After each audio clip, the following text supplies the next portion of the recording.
Are square academy. आज हम लोग पढ़ रहे हैं क्लास 10 का रे डायग्राम कॉनकेव मिरर का कि हम लोग ऑब्जेक्ट को कहां पर रखते हैं तो इमेज कहां पर बनता है और कैसा बनता है।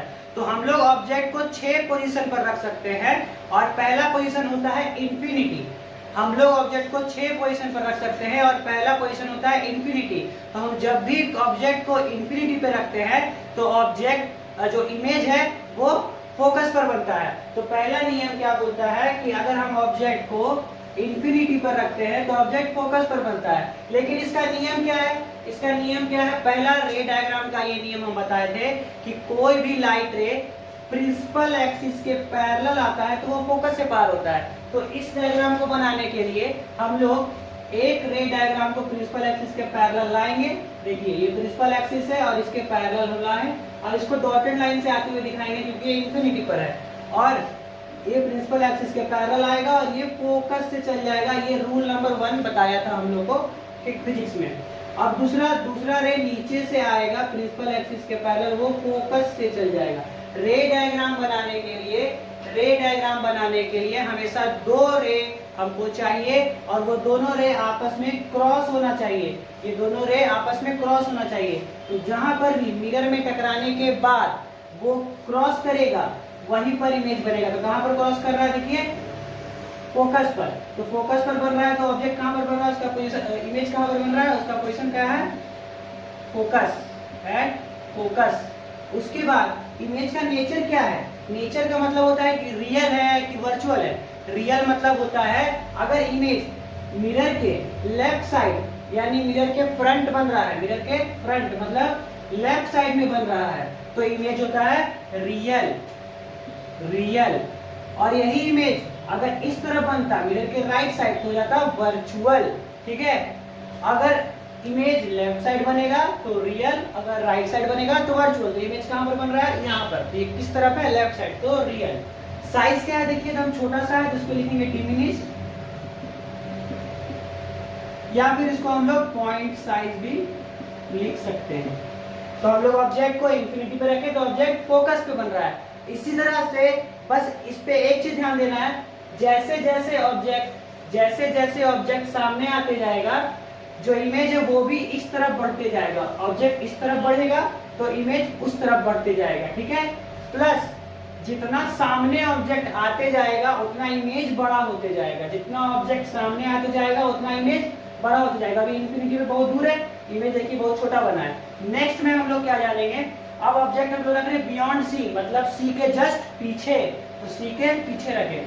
जब ऑब्जेक्ट को सी के पीछे रखेंगे तो इसमें से भी 2 लाइट रे पार करना है। तो पहला है प्रिंसिपल एक्सिस के पैरेलल आके इसको फोकस से पार करना है। पहला नियम यही है कि प्रिंसिपल एक्सिस के पैरेलल आएगा तो फोकस से पार होगा। दूसरा रे कहां से पार करेंगे? दूसरा रे हम लोग पार करेंगे सेंटर ऑफ कर्वेचर से।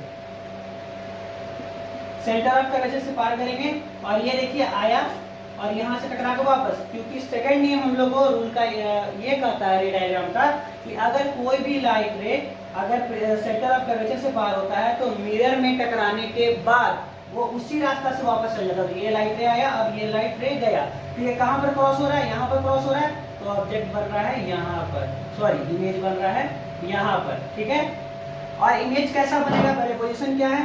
Between C and F. देखिए सी एंड एफ के बीच में बना है तो between C and F. Nature देखिए फिर से मिरर के लेफ्ट साइड बना है तो रियल। और कैसा बना है? ऑब्जेक्ट से छोटा बना है तो छोटा बनेगा, एफ पे बना था अब इसके बीच में बना और छोटा बना तो फिर से लिखेंगे डिमिनिश्ड भी लिख सकते हैं, स्मॉल साइज भी लिख सकते हैं। ये हो गया 2 रे डायग्राम। अब 4 जगह पर हम लोग रखेंगे। पहला हम लोग रखे इन्फिनिटी, फिर रखे इन्फिनिटी और सेंटर ऑफ कर्वेचर के बीच में या फिर सेंटर ऑफ कर्वेचर के पीछे। अब रखेंगे सेंटर ऑफ कर्वेचर पे, फिर रखेंगे सेंटर ऑफ कर्वेचर और फोकस के बीच में, फिर रखेंगे फोकस पे और फिर लास्ट रखेंगे फोकस और पोल के बीच में। तो चलिए हम लोग नेक्स्ट टॉपिक पर बढ़ते हैं। तो चलिए अब हम लोग रख रहे हैं ऑब्जेक्ट को कहां पर? सी पर।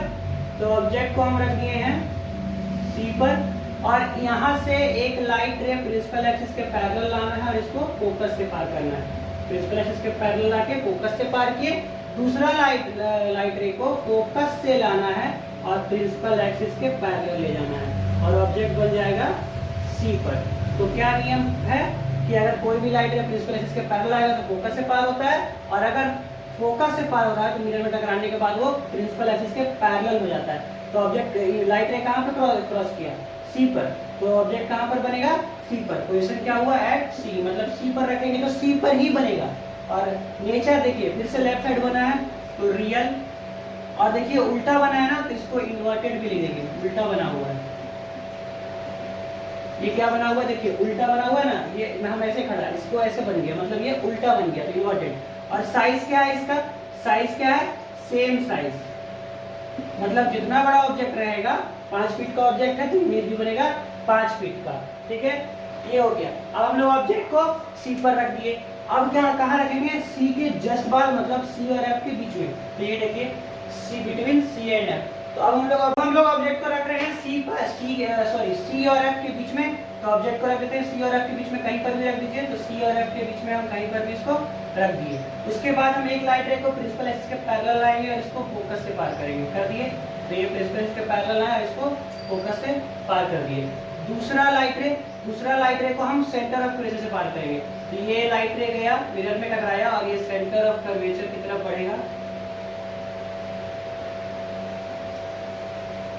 हम हाथ से बना रहे हैं, इस तरह से अनइक्वल बन रहा है, लेकिन आप स्केल से बनाइएगा तो सीधा बनेगा। ठीक है, तो ये ऑब्जेक्ट को हम सेंटर ऑफ कर्वेचर से पार किए और लाइट रे यहाँ पर क्रॉस हुआ। कहाँ पर क्रॉस हुआ? बियॉन्ड सी, मतलब सी के पीछे। ये light ray principal axis centre of curvature से टकराया, सॉरी मिरर से टकराया और सेंटर ऑफ कर्वेचर से पार हो रहा था। तो हम लोग ये नियम जानते हैं कि सेंटर ऑफ कर्वेचर से अगर कोई भी लाइट रे पार होता है तो वो मिरर में टकराने के बाद वापस से उसी रास्ते में वापस चल जाता है। इसलिए ये लाइट रे गया और सेंटर ऑफ कर्वेचर से यहाँ पर क्रॉस हुआ। यहाँ पर क्रॉस हुआ तो ऑब्जेक्ट बना बियॉन्ड सी। तो पोजीशन लिख देते हैं बियॉन्ड सी। नेचर किस प्रकार का होगा? फिर से लेफ्ट साइड बना है तो रियल, और देखिए उल्टा बना है, फिर से अब ऐसे खड़ा है ऑब्जेक्ट और ये उल्टा हो गया तो इन्वर्टेड। और साइज कैसा बना है? तो इससे बड़ा, तो लिखेंगे इनलार्ज। ठीक है, तो ये हो गया 4 पोजीशन। ऑब्जेक्ट को हम लोग 4 पोजीशन पर रख दिए हैं। इंफिनिटी पे बियॉन्ड सी, मतलब सी के जस्ट पीछे, फिर रखे सी पर, अब रखे सी और एफ के बीच में, अब रखेंगे एफ पर, और उसके बाद रखेंगे एफ और पी के बीच में। अब हम लोग ऑब्जेक्ट को 5वां और 6ठा लास्ट पोजीशन तक रखेंगे और कॉनकेव मिरर का ये टॉपिक खत्म हो जाएगा। तो हम लोग इसको 4था पोजीशन पर रखते हैं, जो कि है एट एफ। ऑब्जेक्ट को कहाँ रखेंगे हम लोग? At F. एफ मतलब फोकस पे रखेंगे। तो एक लाइट रे प्रिंसिपल एक्सिस के पैरेलल आएगा और ये फोकस से पार हो जाएगा। ठीक है, ये प्रिंसिपल एक्सिस के पैरेलल आया और फोकस से पार हो गया। दूसरा लाइट रे को हम फोकस सेंटर ऑफ कर्वेचर से पार करेंगे, सेंटर ऑफ कर्वेचर से पार करेंगे तो ऑब्जेक्ट बनेगा एट इंफिनिटी, क्योंकि ये कहाँ पर बनेगा पता ही नहीं है। इंफिनिटी पर हम लोग बोलते हैं इसको, सेंटर ऑफ कर्वेचर के से पैरेलल जाएगा तब। अब ये इंफिनिटी पर ऑब्जेक्ट इमेज बनेगा। तो क्योंकि याद रखिए जब पहला बार हम लोग ऑब्जेक्ट को इंफिनिटी पे रखे थे तो ऑब्जेक्ट कहाँ बना था? फोकस पे। तो अब हम लोग ऑब्जेक्ट को कहाँ रखें? फोकस पे। तो इमेज कहाँ बनेगा? इंफिनिटी पर। ठीक है, तो पोजीशन क्या हो जाएगा इसका? Position at infinity. ठीक है, नेचर देखिए किस तरह का बन रहा है? मिरर के इस तरह बन रहा है, रियल। और देखिए लाइट रे पीछे तरफ जा रहा है ना, मतलब ये उल्टा ही बनेगा तो रियल एंड इन्वर्टेड। और साइज क्या होगा? तो ये भी होगा इनलार्ज। ठीक है, क्योंकि ये बड़ा ही बनेगा। हम क्या बोलते हैं, जितना ऑब्जेक्ट मिरर के पास आते जाएगा और इमेज उतना बड़ा होते जाएगा। तो ये पास आ रहा है ना तो इमेज उधर तरफ खसक रहा है, उधर खसकेगा तो इमेज और बड़ा हो जाएगा। अब लास्ट पॉइंट हम लोग आते हैं, हम लोग छठा पोजीशन है between pole and focus, between pole and focus. ठीक है, तो between pole and focus object को रखेंगे। तो पहला लाइट रे हम पोल में भेजेंगे और ये इस तरह से चल जाएगा। पोल में कभी भी लाइट रे जाता है तो वो टकराने के बाद angle I equal to angle R, मतलब कि लॉ ऑफ रिफ्लेक्शन को फॉलो करता है। ठीक है, दूसरा लाइट रे को हम सेंटर ऑफ कर्वेचर से पार करेंगे। तो सेंटर ऑफ कर्वेचर से वो लाइट रे आया और टकरा के वापस चल गया। ठीक है, तो इमेज कहाँ बना, कहीं तो टकरा नहीं रहा है ये कहीं देखिए चौड़ा भी है तो ये कहीं न जाके टकराएगा भी नहीं। तो हम इसको इमेजिनरी इमेज बनाएंगे और इसको मिरर के पीछे बनाएंगे। ये हम लोग मान लेंगे कि ये मिरर के पीछे बन रहा है, ये लाइन को डॉटेड लाइन से दिखाएंगे और ये आगे चल के यहाँ पर मिल जाएगा और ऑब्जेक्ट बन गया इस तरह से मिरर के पीछे, ठीक है, बिहाइंड द मिरर इमेज बन गया। अब जो इमेज बना वो किस तरह का बना, पहले तो position behind the mirror, mirror के पीछे बना है। कैसा बना है, रियल या वर्चुअल, तो हम क्या बताते हैं, जो इमेज लेफ्ट साइड बनता है वो रियल होता है, ये राइट साइड बना है तो ये वर्चुअल है।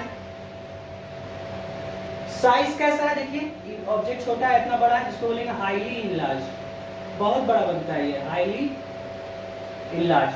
तो ये 6 डायग्राम हम लोग खत्म कर लिए हैं। अगर आपको नहीं समझ में आया है तो ये वीडियो को फिर से एक बार देखिए, जरूर से जरूर समझ में आ जाएगा। और नेक्स्ट वीडियो के लिए चैनल को सब्सक्राइब कर लीजिए। और चैनल में अभी हम लाइट का, chemical equation and reaction and equation का वीडियो और मैथ का क्वेश्चन भी वीडियो में डालेंगे। तो अभी के लिए गुड बाय।